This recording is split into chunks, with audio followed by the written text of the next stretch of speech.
नमस्कार, मैं हूं आपके साथ अनुष्का और आप देख रहे हैं हमारा राजस्थान। बच्चा नहीं हुआ तो सुसाइड की ठान चुके थे दंपत्ति, पत्नी को अशुभ कहते, इसी डर से 6 साल पहले से पीहर नहीं गई। शादी के 35 साल बाद गूंजी किलकारी। पत्नी 6 साल से अपने पीहर नहीं गई। समाज और परिवार वाले ताने देते थे। किसी समारोह में जाओ तो कहते, ये क्या खाना खिलाएंगे, ये क्या प्रोग्राम रखेंगे। हमें निसंतान होने का ताना देते थे। डॉक्टरों को दिखाया, अलग अलग इलाज किया, देवी देवताओं के भी यहाँ जाकर आए, लेकिन कोई हल नहीं निकला। फौज की नौकरी से जो भी सैलरी आती सब पत्नी के इलाज पर खर्च कर देता। हम दोनों इतना डिप्रेशन में आ गए थे कि लगता था अब जीने का कोई मकसद नहीं बचा है। कई बार सुसाइड के ख्याल भी आए, लेकिन सही इलाज मिला तो 55 साल की पत्नी गर्भवती हुई और आज घर में 35 साल बाद किलकारी गूंजी है। कहते कहते एलआर मीणा का गला भर आता है। वे बार बार जाकर खुद से उम्र में छोटी डॉक्टर के पैर पकड़ लेते हैं, धन्यवाद देते नहीं थकते। पढ़िए निसंतान दंपत्ति के वो 35 सालों का अनुभव जो उन्होंने हमें बताया है।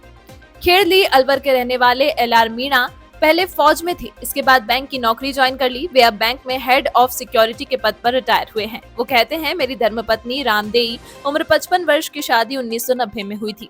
पत्नी किशनपुरा नदबई भरतपुर की रहने वाली है। शुरू में समाज के कार्यक्रमों में जाते तो लोग बच्चे को लेकर पूछते, इसके बाद यह तानों में बदल गया।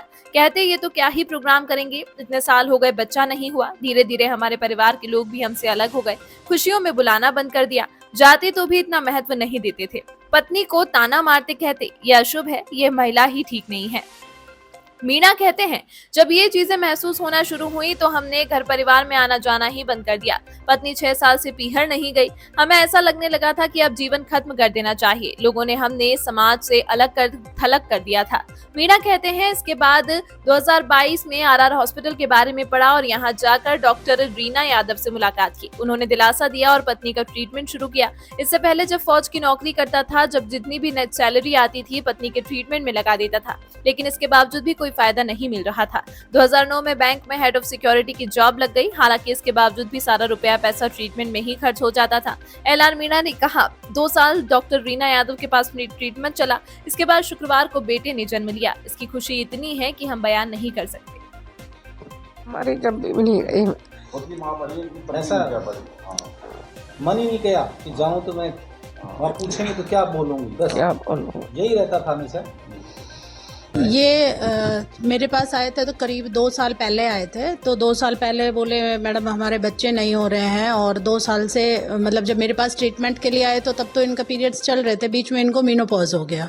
मीनोपॉज के बाद में मैंने एचआरटी ट्रीटमेंट स्टार्ट किया और उसके बाद इनका लाइनिंग वगैरह देख के, और फिर मतलब मुझे भी उम्मीद नहीं लग रही थी कि इनको बेबी हो जाएगा, बट लास्ट टाइम हो गया। और जब हम ट्रीटमेंट कर रहे थे उसी दौरान पेशेंट बहुत ज़्यादा पॉजिटिव रहा, पूरे टाइम बहुत पॉजिटिव रहे। ये जब मैंने बुलाया, करीब 2-2.25 साल ट्रीटमेंट चला इनका मेरे पास। इस अंक में फिलहाल इतना ही। इसी तरह की खबरों को देखने के लिए बने रहिए हमारा राजस्थान के साथ।